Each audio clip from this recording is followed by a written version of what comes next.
예수님은 가식적이고 외식적인 모습으로 하나님을 섬긴다고 하는 그런 종교 지도자들과 백성들을 심판하셨습니다. 그들을 심판하는 표적으로 여러분이 잘 아는 것처럼 무화과나무 그리고 성전 사건을 진행하셨지요.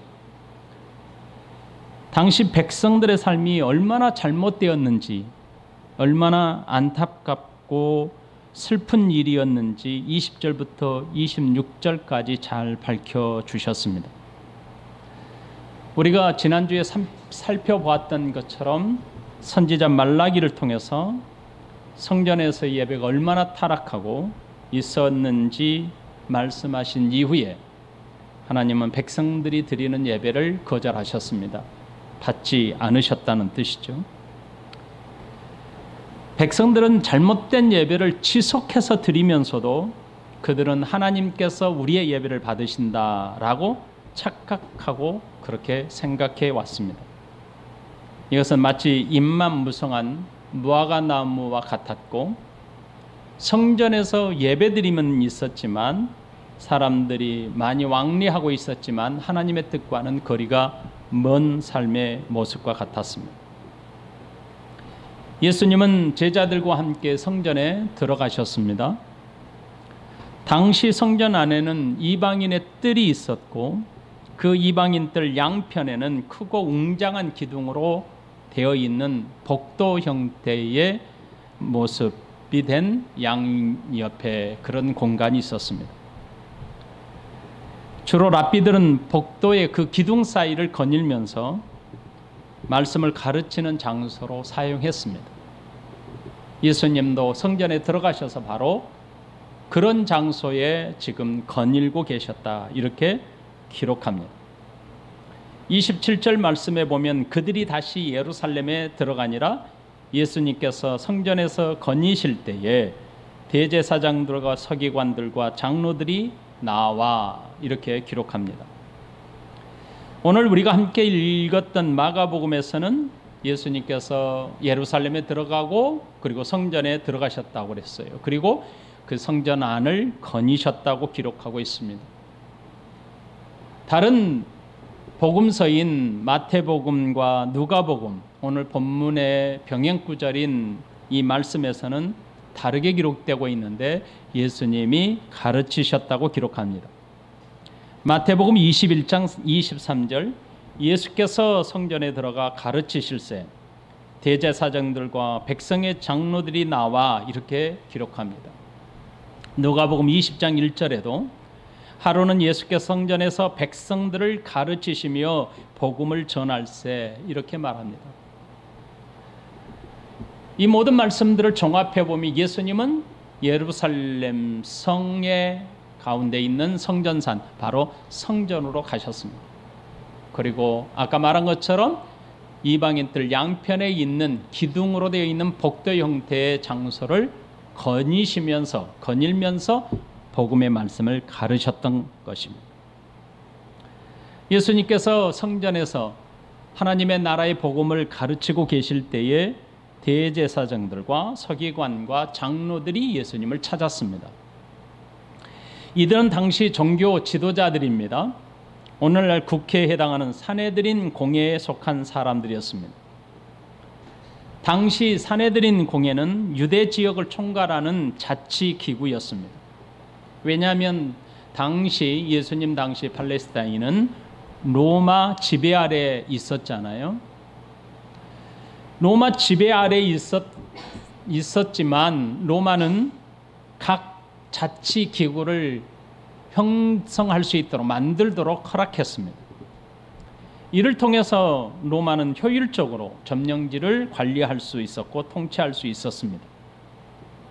유대인들도 최고 의결기구였던 사내들인 공회를 설치했던 것입니다. 사내들인 공회는 대제사장이 의장으로 맡았고 총 71명으로 구성되어 있었습니다. 여기에는 제사장 계열인 사두개인, 바리새인 서기관, 이들은 율법을 가르치는 자들, 장로들로 구성되었습니다. 여기에 제사장들은 당시 종교 지도자들 가운데 고위직에 해당되어 있었고 주로 제사장 계열인 사두개인들이 포함되어 있었습니다. 그리고 서기관들과 바리새인들은 우리가 잘 아는 것처럼 율법을 연구하는 그룹이었고 해석하며 가르치는 일을 주로 했던 사람들입니다. 그들의 가르침은 주로 성전과 해당에서 가르침을 주로 이루어져 있었습니다. 장로들은 족장에 해당되는 지파의 대표자들이었습니다. 이 산헤드린 공회, 그들이 중심으로 된 산헤드린 공회의 자체적인 치안권은 구속 명령을 내릴 수 있었고, 그리고 유대 지역의 각종 문제들, 종교, 문화, 모든 정치 영역의 문제들을 재판할 수 있는 권한을 가지고 있었습니다. 그들은 율법에 근거한 사법권을 행사했고 재판권을 행사했습니다. 그러므로 막강한 권위를 가지고 있었던 게 바로 산헤드린 공의회였습니다. 만일 사람들이 율법을 지키지 않을 경우 사람들을 구속할 수 있었습니다. 그리고 사형 명령이나 거기에 따른 집행을 할 수 있었지만 다만 로마의 허락을 받아야만 했습니다. 산헤드린 공회의 대표성을 가진 대제사장들과 그리고 서기관 장로들이 예수님께 찾아왔던 겁니다. 그리고 예수님께 아주 도전적인 질문을 이렇게 합니다. 28절에 이르되 무슨 권위로 이런 일을 하느냐? 누가 이런 일할 권위를 주었느냐? 이렇게 도전적으로 질문을 합니다.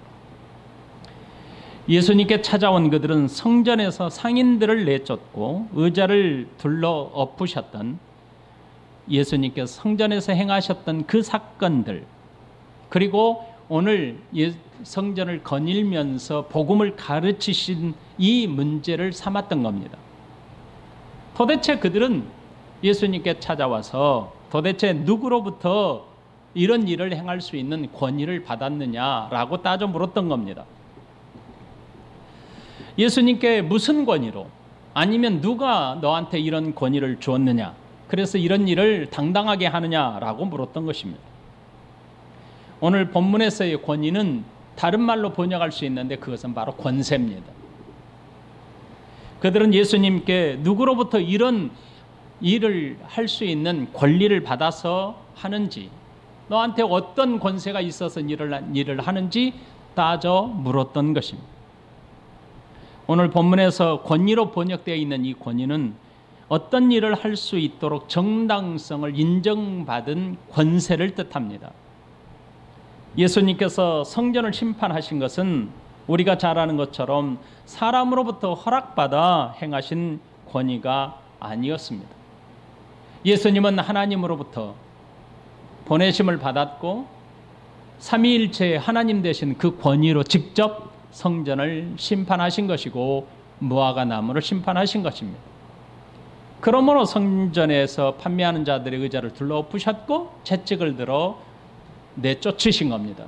그리고 성전에서 드려지는 모든 제사의 예배들을 금하셨던 겁니다. 그리고 무화과 나무를 심판하신 것은 사람으로서 할 수 있는 일이 아니었던 겁니다. 그럼에도 불구하고 저들이 예수님을 찾아와서 네가 하는 일이 어떤 권위가 있느냐, 누구로부터 권위를 받았느냐라고 물은 것은 당시 자신들이 최고의 권위를 가지고 있었던 산헤드린 공의의 일원으로서 지금 그 권위에 대해서 따지고 있는 겁니다. 아까도 말씀드린 것처럼 산헤드린 공회는 로마로부터 부여받은 자치구의 최고 의결권을 가진 기구였습니다. 그러므로 최고 의결의 권위를 가졌던 것입니다. 주로 율법에 의해서 저들은 백성들을 재판했습니다. 그리고 성전의 운영과 치안과 이 모든 것을 다 주관했습니다. 하지만 저들이 최고의 권위는 아닙니다. 왜냐하면 더 위에 있는 권위가 있었습니다. 그것은 바로 로마의 권위였던 것입니다. 종교 지도자들은 지금 예수님께 그 권위를 지금 묻고 있는 것입니다. 사내들인 공예로부터 네가 언제 이 권위를 받았느냐라고 따지는 것이고, 아니면 우리보다 더 높은 곳에 있는 로마로부터 네가 허락받았느냐라고 하는 그 권위를 따진 것입니다. 당시 성전에서 행해지는 모든 일들은 사내들인 공회의 허락이 있어야만 가능한 일이었습니다. 예수님께서 성전에서 행하신 일들은 공회의 허락 없이 할 수 없었던 일이었던 것이죠. 예수님께 권위에 대해서 질문하는 그 중심에는 상인들과 짐승과 물건을 내쫓고 물건을 가지고 다니지 못하도록 하신 일, 그리고 예수님이 지금 성전에서 백성들을 가르치시는 일, 그것이 바로 자신들의 허락 없이, 즉 공예의 권위 허락 없이 이루어졌다라는 경고였던 것입니다. 그들은 예수님께서 행하신 일들이 사내들인 공예의 권위를 무너뜨리는 것으로 이해하고 있었습니다. 그들은 예수님께 경고함을 넘어서서 성전에서 예수님을 내쫓고, 더 나아가서 성전에서 행한 모든 일들이 권위를 받아서 행하지 않았기 때문에 성전을 모독한 죄목으로 붙잡아 죽이고자 했던 것입니다. 그들은 성전에서 장사하는 자들을 내쫓고 제사에 필요한 기구들을 들고 다니지 못하게 하신 것은 자신들이 가진 최고의 권위, 즉 사내들인 공회에 도전하는 것으로 받아들였던 것입니다. 예수님은 그들의 죄가 얼마나 심각한지 성전을 심판하심으로 만천하에 그들의 행위를 드러나게 하셨습니다. 그런 예수님을 그들은 그냥 둘 수 없었습니다.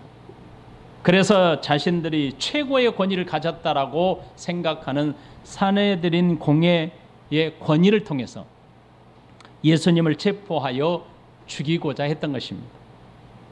여러분, 11장 18절에 대제사장과 서기관들이 듣고 예수를 어떻게 죽일까 하고 꾀하니라는 말씀을 기억하십니까? 저들은 이미 예수님을 어떤 경우에서 어떻게 해서라도 잡아 죽이고자 지금 모의를 하고 있었던 과정 중에 있습니다. 그러므로 종교 지도자들이 지금 예수님께 찾아와 이런 일을 할 권위를 누가 주었느냐라고 따져 물었던 것이죠. 권위에 대한 질문을 통해서 예수님을 권위라고 하는 올무에 걸려들게 하고자 하는 의도였던 것이죠. 공예의 대표자들은 예수님을 체포할 명분을 위해서 아무도 주지 않았던 그 권위를 행사하고 있다라고 예수님께 물었던 것입니다. 그들의 질문에 대한 예수님이 답변 두 가지를 우리는 생각해 볼 수 있습니다. 예수님께서 두 가지 답변을 가정할 수 있는데, 그 첫 번째는 예수님이 이렇게 대답할 수 있습니다. 하나님으로부터 부여받은 것이다 라고 이 권위에 대한 답변을 할 수 있습니다. 이렇게 답변할 경우 그들은 즉시 예수님을 신성모독죄로 체포할 수 있었던 것입니다. 두 번째, 나는 아무도 내게 권위를 주지 않았고 내 스스로 행한 일이다 라고 답변할 수 있습니다. 누구에게도 이 권위를 받지 않았다고 할 때도 그들은 즉시 예수님을 체포할 수 있었습니다. 왜 그럴까요? 사내들인 공회는 성전의 운영과 치안을 담당하고 있었습니다. 그러므로 공회의 권위를 인정하지 않고 죄와 성전의 질서를 어지럽힌 죄로 예수님을 즉시 체포할 수 있었습니다. 예수님께서 성전을 심판하신 것은 사내들인 공회를 무시하고 성전을 회방한 채로 예수님을 즉시 즉결 심판으로 넘길 수 있었습니다. 결국 공회의 대표자들은 권위에 대한 질문을 통해서 예수님을 체포하여 죽이고자 했던 것입니다. 예수님의 답변을 기다리는 공회의 대표자들, 이들에게 예수님은 다음과 같이 역질문을 하십니다. 29절, 예수께서 이르시되 나도 한 말을 너희에게 물으리니 대답하라. 그리하면 나도 무슨 권위로 이런 일을 하는지 이르리라. 30절 요한의 세례가 하늘로부터냐 사람으로부터냐 내게 대답하라. 예수님은 그들의 악한 생각을 아시고 대답 대신 내가 너희에게 한 가지 질문을 하겠다라고 말씀하십니다. 그 질문 속에는 그들의 악한 의도를 가진 질문에 대한 답변이 고스란히 담겨져 있습니다. 예수님께서 성전을 심판하시는 권위에 대한 답변을 이렇게 말씀하셨습니다. 요한의 세례가 하늘로부터냐 사람으로부터냐 내게 대답하라. 이렇게 말씀하십니다. 그들이 요한의 세례가 하늘로부터라고 답변을 한다면 예수님도 나는 하늘로부터 권위를 받았다고 할 것이기 때문에 저들은 그렇게 답할 수가 없었습니다. 만일 그리고 사람으로부터라고 하게 될 경우 사람들이 이 선지자를 이 세례 요한을 선지자로 생각했기 때문에 사람들에게 그들은 큰 비난을 받게 될 것입니다. 그러므로 예수님께 그들은 어떤 답변도 할 수 없었습니다.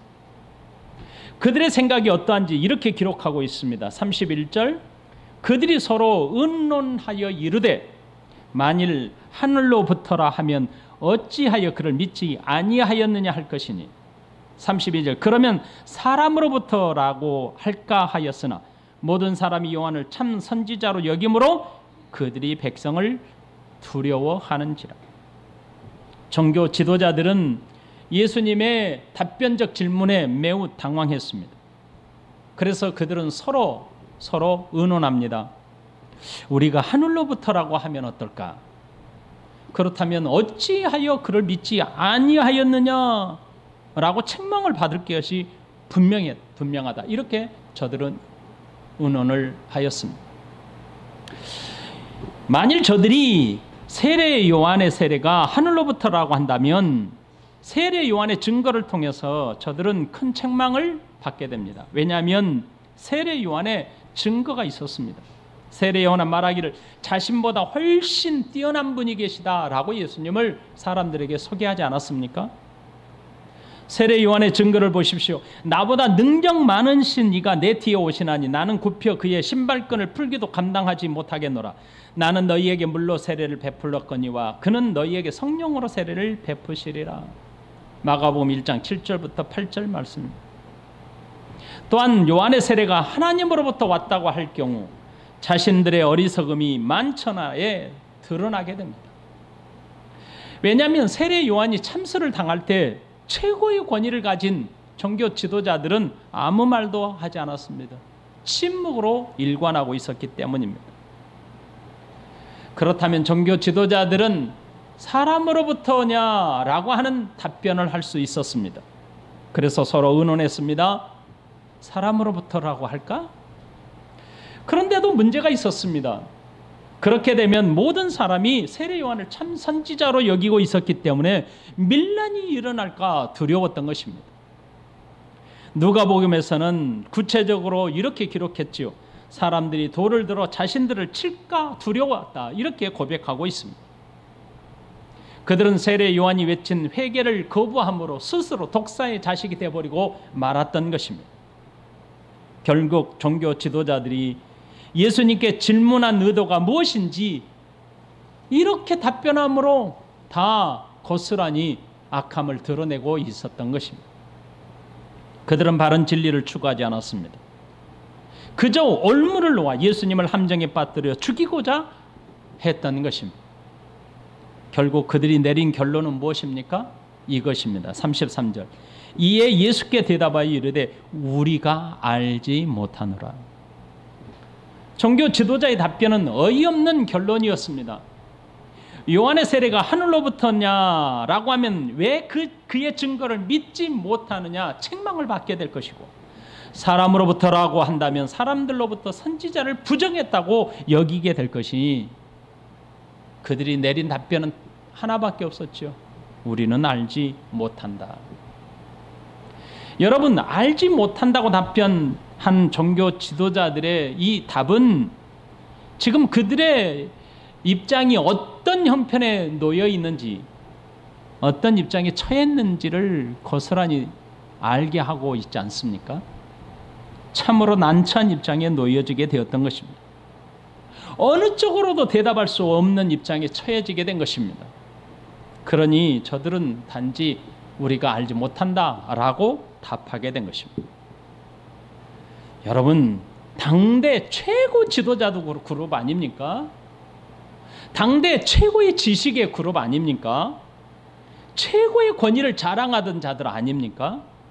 그런데 그런 최고의 지식과 최고의 종교 지도자 그룹, 최고의 권위를 자랑하는 저들이 지금 정직하지 못하다는 것을 스스로 드러내고 있는 것입니다.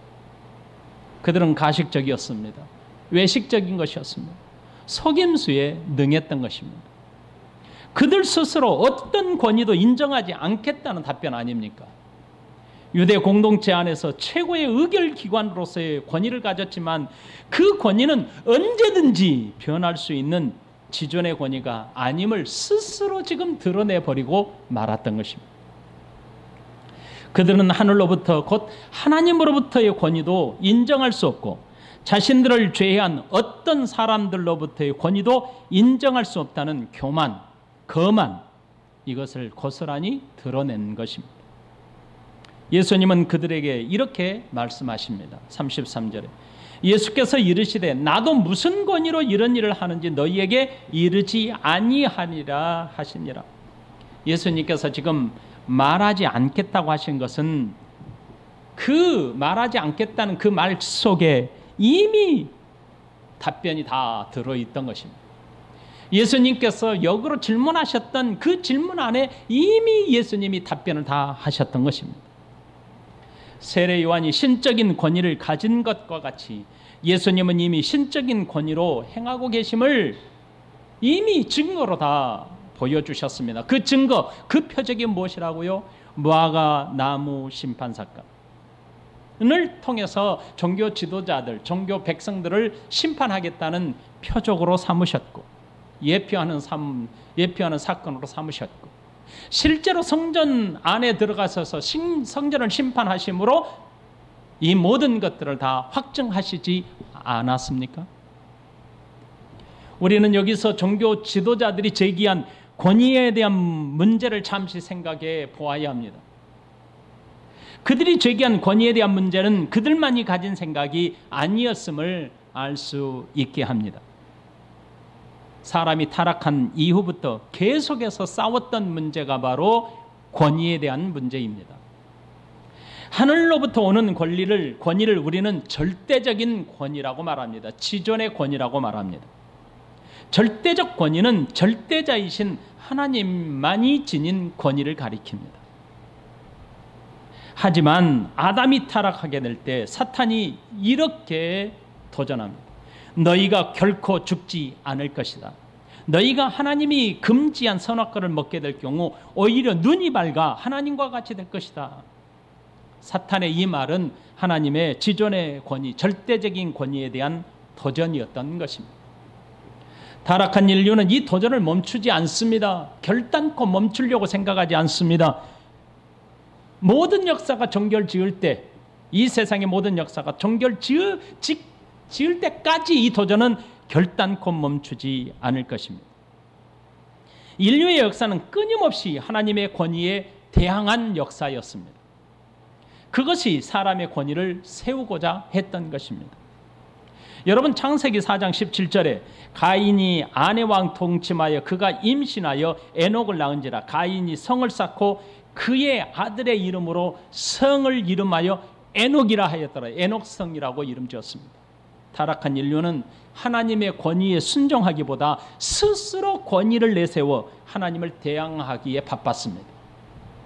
창세기 11장 4절 또 말하되 자 성읍과 탑을 건설하여 그 탑 꼭대기를 하늘에 닿게 하여 우리 이름을 내고 온 지면에 흩어짐을 면하자. 온 지면에 우리의 이름을 내자는 거예요. 그게 바로 하나님의 권위에 도전하는 겁니다. 절대자의 권위를 인정하지 않고 사람 스스로의 권위를 통해서 세상을 다스리고자 하는 시도가 지속이 되는 겁니다. 타락한 이후부터 이 세상의 역사는 하나님의 절대적인 권위와 사람들의 권위에 대한 싸움이 지속되었다라고 말할 수 있겠습니다. 타락한 인류는 절대자, 즉 하나님의 지존의 권위의 자리에 사람의 권위를 대신하여 세워놓고 사람들을 다스리고자 했던 것입니다. 예수님 당시 종교 지도자들도 이와 똑같았습니다. 그들에게는 하나님의 절대적 권위보다는 자신들이 세운 권리가 훨씬 더 중요했습니다. 예수님께서 성전에서 행하신 심판은 종교 지도자들의 권위를 파기한 것이 아니었습니다. 하나님의 절대적인 권위를 바르게 세운 것입니다. 종교 지도자들이 하나님의 절대 권위를 인정했다면 자신들의 죄가 얼마나 크고 중한지를 알아야 했습니다. 예수님께서 성전 안에 있는 모든 의자를 둘러엎으시고 채찍을 들어 내쫓으실 때 그들은 그들의 죄가 얼마나 심각한지를 알고 회개해야 했던 것입니다. 세례 요한이 회개의 외침이 자신들에게 직접적으로 있음에도 불구하고 저들은 깨닫지 못했습니다. 마태복음 1장 7절로 12절 이렇게 기록하죠. 요한이 많은 바리새인들과 사두개인들, 바리새인들, 종교 지도자들 아닙니까? 랍비 계열, 율법을 연구하는 전문 학자들, 사두개인들, 제사장들 아닙니까? 많은 바리새인과 사두개인들이 세례 베푸는 대로 오는 것을 보고 이르되 뭐라고 합니까? 독사의 자식들아, 누가 너희를 가르쳐 임박한 진노를 피하라 하더냐? 그러므로 회개하여 합당한 열매를 맺고 속으로 아브라함이 우리 조상이라고 생각하지 말라. 내가 너희에게 이르노니 하나님이 능히 이 돌들로도 아브라함의 자손이 되게 하시리라. 이미 도끼가 나무 불에 놓였으니 좋은 열매를 맺지 아니하는 나무마다 찍혀 불에 던져지리라. 나는 너희에게 회개하게 하기 위하여 물로 세례를 베풀거니와 내 뒤에 오시는 이는 나보다 능력이 많으시니 나는 그의 신을 들기도 감당하지 못하겠노라. 그는 성령과 불로 너희에게 세례를 베풀 것이요 손에 키를 들고 자기의 타작마당을 정하게 하사 알곡은 모아 곡간에 들이고 쭉정이는 꺼지지 않는 불에 태우시리라. 이 말씀 그대로 예수님은 심판하신 겁니다. 무화과 나무를 심판하셨고 성전을 던져버리신 겁니다. 그러므로 예수님의 권위는 하나님의 약속의 말씀을 성취함에 있습니다. 그럼에도 불구하고 종교 지도자들의 답변이 무엇이었습니까? 우리가 알지 못한다고 한 것은 절대적인 권위,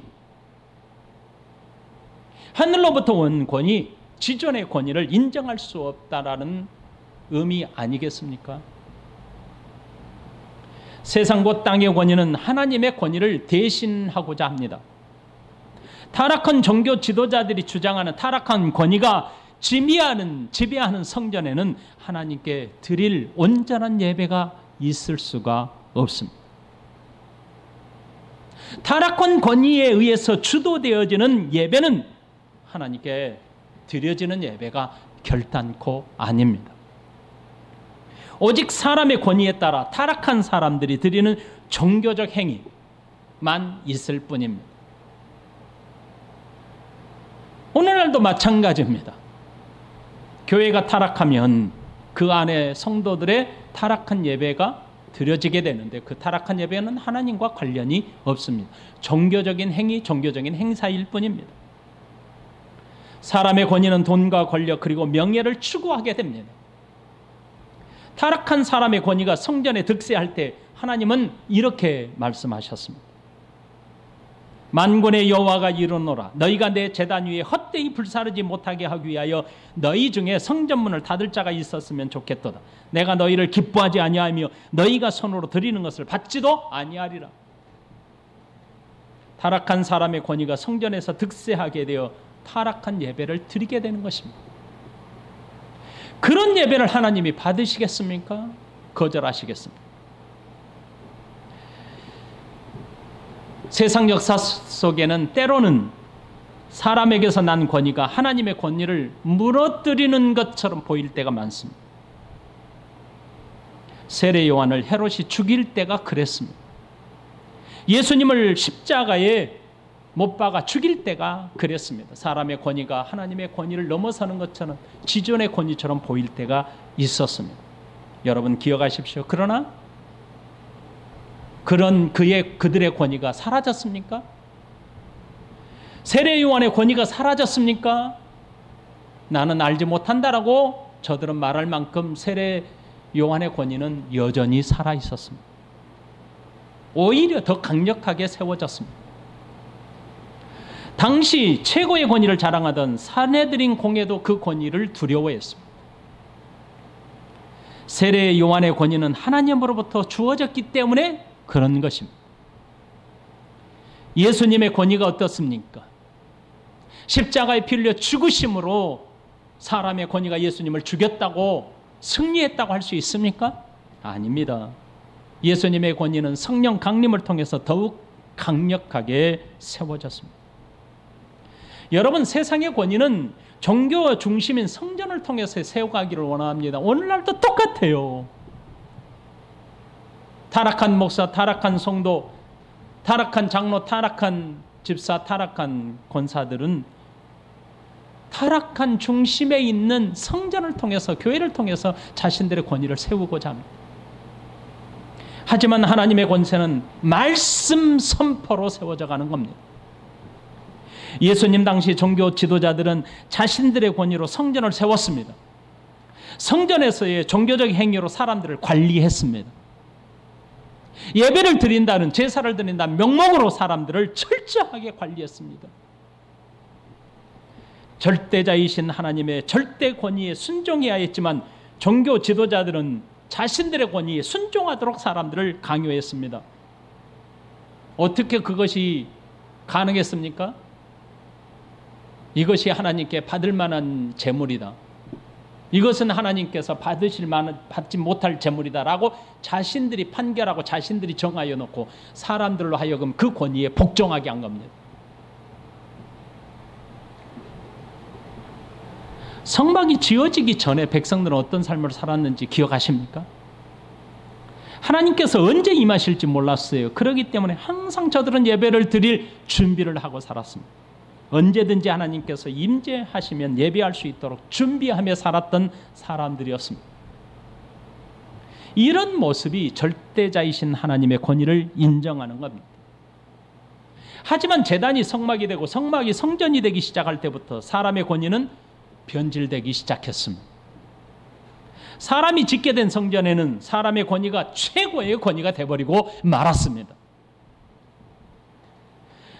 사람의 권위로 하나님이 기뻐하신다는 규율을 정합니다. 사람이 그 규율을 정해놓고 사람들을 통제하기 시작했습니다. 하나님께서 지존의 권위로 명하신 말씀이 사람들에 의해서 다시 해석됩니다. 재해석됩니다. 그래서 사람들을 통제하는 규율로 만들어집니다. 이것은 하면 안 되고 저것은 하면 안 되고. 성경이 하나님의 말씀이 아니라 사람을 통제하는 규율로 변질되어 버린 것입니다. 오늘날 우리 교회가 그렇다면 이것은 하나님 앞에 큰 죄입니다. 우리 열린문 교회가 그렇게 되면 정말 우리 교회가 있어서는 안 될, 속히 소멸되어야 할 교회가 돼버리고 만 겁니다. 예수님은 그런 그들에게 뭐라고 하셨습니까? 하나님을 믿으라고 하지 않았습니까? 우리가 잘 아는 것처럼 여기서 하나님을 믿으라고 한다는 뜻은 하나님의 뜻이 담겨진 말씀을 붙들라는 의미 아닙니까? 말씀을 붙들고 사는 것은 하나님의 권위가 지존이라는 것을 인정하며 사는 것입니다. 오늘 교회의 권위는 사람에게 있지 않습니다. 목사나 장로나 권사, 집사, 성도에게 결단코 있지 않습니다. 우리는 오직 말씀에 순종할 뿐입니다. 목사도 장로도 권사도 집사도 성도도 다 말씀에 순종해야 합니다. 땅의 권위가 하늘의 권위를 대신하여 사람을 다스리고자 하는 것이 이 땅에 존재하는 교회의 모습 아닌가 싶습니다. 이것은 타락한 교회요, 타락한 성도들의 모습입니다. 이 모든 역사의 중심, 타락한 역사의 중심은 바로 당시 성전에 있었다는 것을 기억하셔야 합니다. 종교의 중심인 성전에 있었습니다.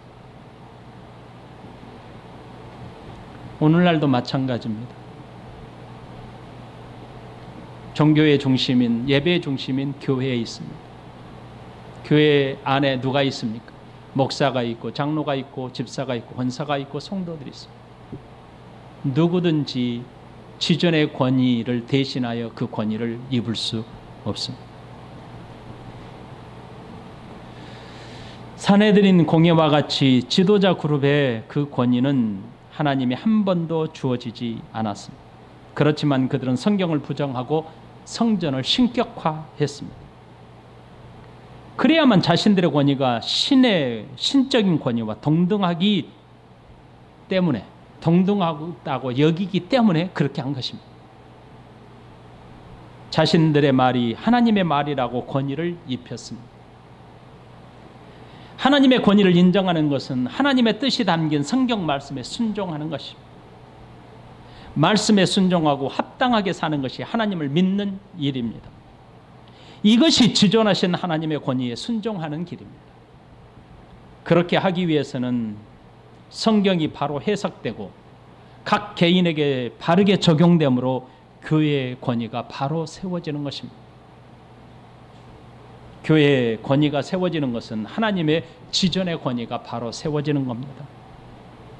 하나님의 권위가 바로 세워지는 것은 그냥 되는 게 절대로 아니에요. 말씀이 성도들이 무지하면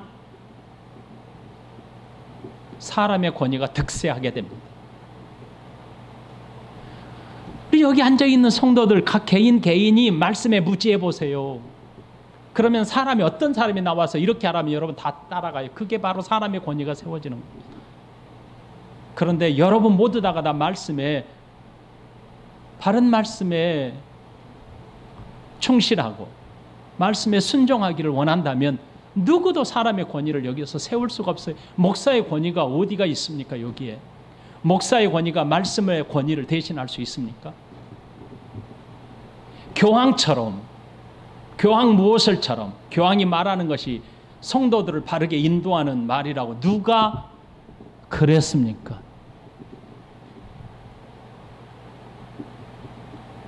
말씀이 바로 해석되어지고 바르게 해석되어진 그 말씀이 각 개인에게 바르게 적용되므로 교회가 바로 세워지고 하나님의 거룩한 지존의 권위가 세워진다는 것을 꼭 기억하셔야만 합니다.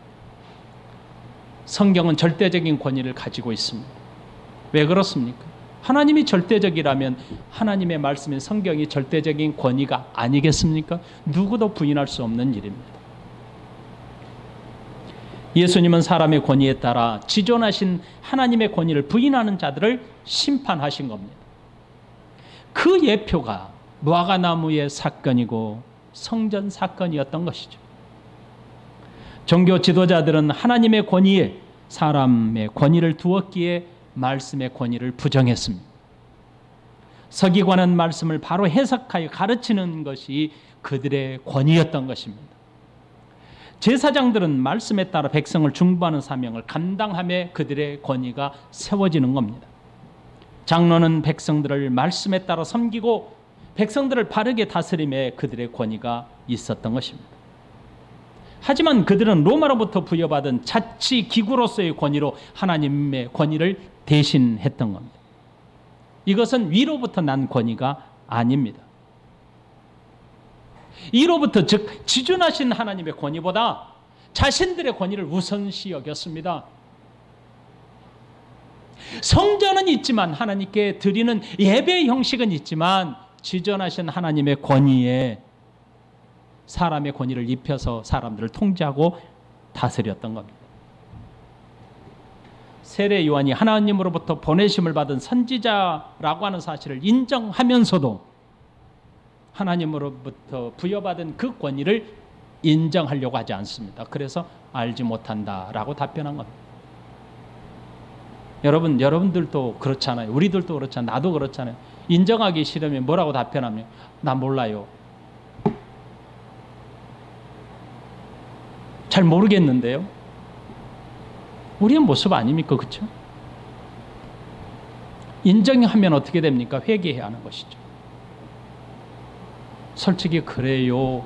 잘못했어요 하나님 라고 나와야 되는데 인정하기 싫거든요. 그러면 나 몰라요. 나 모르겠어요. 네 알아서 하세요. 이거 아닙니까, 여러분? 우리의 모습, 내 모습이. 그래서 33절에 예수님께 그들에게 답변할 이유가 없었어요. 그래서 이렇게 말씀하십니다. 예수께서 이르시되 나도 무슨 권위로 이런 일을 하는지 너희에게 이르지 아니하리라 하시니라. 저들에게 말을 해봤자 무슨 소용이 있어? 예수님은 이런 자들을 심판하시는 겁니다. 다음 주에는 12장에서는 바로 하나님의 지존의 권위를 인정하지 않는 자들의 모습이 어떠한지를 낱낱이 고발하고 있는 모습, 비유로 말씀을 들어 해석해 주십니다. 우리 같이 찬양 한 장 하십시다.